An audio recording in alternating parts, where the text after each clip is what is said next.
what is the belief system? How do women perceive themselves, and how are they perceived by the men? Because the human species is made up of men and women, and we are created as equals. As a Muslim, I know that, because God has consistently said in the Quran, I have created you man and women. When he talks of mu'mini, he also talks of the mu'mina. When he talks of the sadiqi, he talks of the sadiqa. When he talks of the fajiri, he talks of the fajira. Yes. There is nothing like women's hell or men's heaven. We all go together on the mercies of Allah. Yes. So let us be under no illusion. Men normally perceive women as irrational, apolitical, emotional, incapable of taking right decisions. But then I ask, for God's sake, if we are irrational and we are incapable of taking rational decisions, in fact, some people go to the extreme as saying that women are mad people. I ask this question: what constitutes the children of mad women? The men. Mad men. What you have are mad men. Because good begets good and bad begets bad. And you are all born of a woman. We taught you how to tie your pants. Yes, well. We taught you. Yes. We taught you how to eat. Yes. We taught you how to walk. Yes. We molded you. Yes. So if we are mad, you guys are children of mad women, and we're all mad. We have economic barriers. Yes. I cannot take my hand-earned millions that I have not stolen, that I earned as a trader, when my children cannot get decent education. I have to spend my hard-earned money to sponsor my children in school first and foremost. I have to spend every penny that I have to make sure that my children have 3 square meals. The man will put his agbada, especially if there is famine. He is the first to run. If there is any natural disaster, he is the first to run. They are cowards, you know. But we sit back and we look after our sons and daughters. This brings me to the other impediment to our involvement in politics. That is the manipulation of religion. They have manipulated religion. I am a Muslim, and I know very little about how Christians have also manipulated religion in their various countries and regions. How tradition has been also manipulated.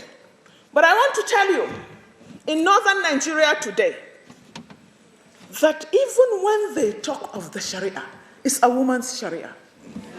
Yes. They only talk about inheritance, where they take double and we take half.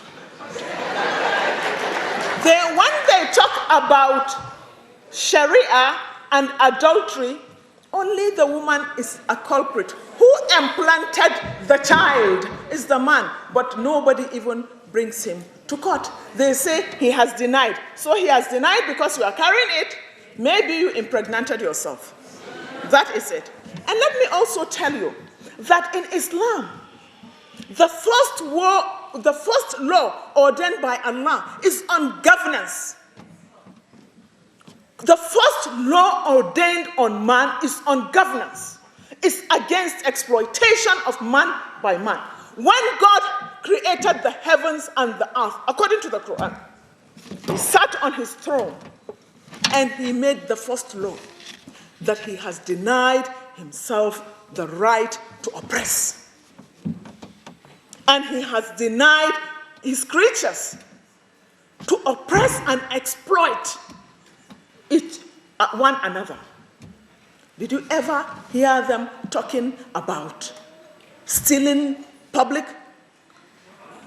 Did you ever hear? But they chop off your hand for stealing a cow. While billions and billions of naira has been siphoned, people have been denied their rights to means of livelihood.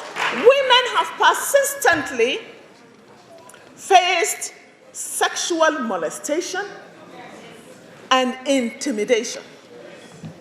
Many a times when I go to gatherings, it has happened to me quite a few times in Kano. What they want to do, my political opponents, people have been paid to come to the podium to dress me naked. For they know the honor of the woman is in her body. They know that. So a woman would prefer to die than to be put naked in public. But we persevere and we move on. We'll continue to move. We'll continue to move because this is our God-given country. These are our collective resources, and we refuse to be intimidated. Women going into politics must go in with a clear-cut vision, with a goal and an objective, unwavering objective as to what they want and what they want to become. Because if you start to behave like the men, you'll end up in the dustbin before you even know it. They go into politics for personal aggrandizement, to serve their egos, in most cases. I'm not saying all, but most of them do. And they can go to any length to maintain and sustain it, as we are seeing it today in our country. They will go into any length. They will kill. The assassinations. You understand? However, when a woman is focused, she has a choice to either go the way of the man or be what she wants to be as a liberator of her country and her children, as a major stakeholder.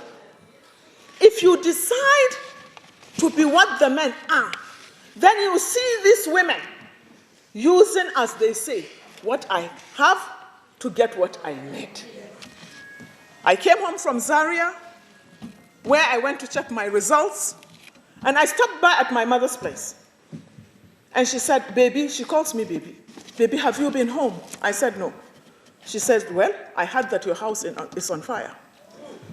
So I went home. And of course, the house I left was nothing but ashes. I looked in every corner in that house. I did not see the body of Bala Muhammad. It was a day after that his body was brought. His limbs were chopped into pieces. I identified the body, and his hair, of course, was not burnt. Apparently, he was chopped into pieces and then set ablaze. But believe you me, ladies and gentlemen, that was the turning point in my life. That was the day I decided that to me, politics, I hope to live and die in it. We all as women would want to see our children educated and grow. Women are the most responsible leaders on earth. We are responsible because we are compassionate. We are compassionate because we are the producers of the human species. That is why we are compassionate and responsible.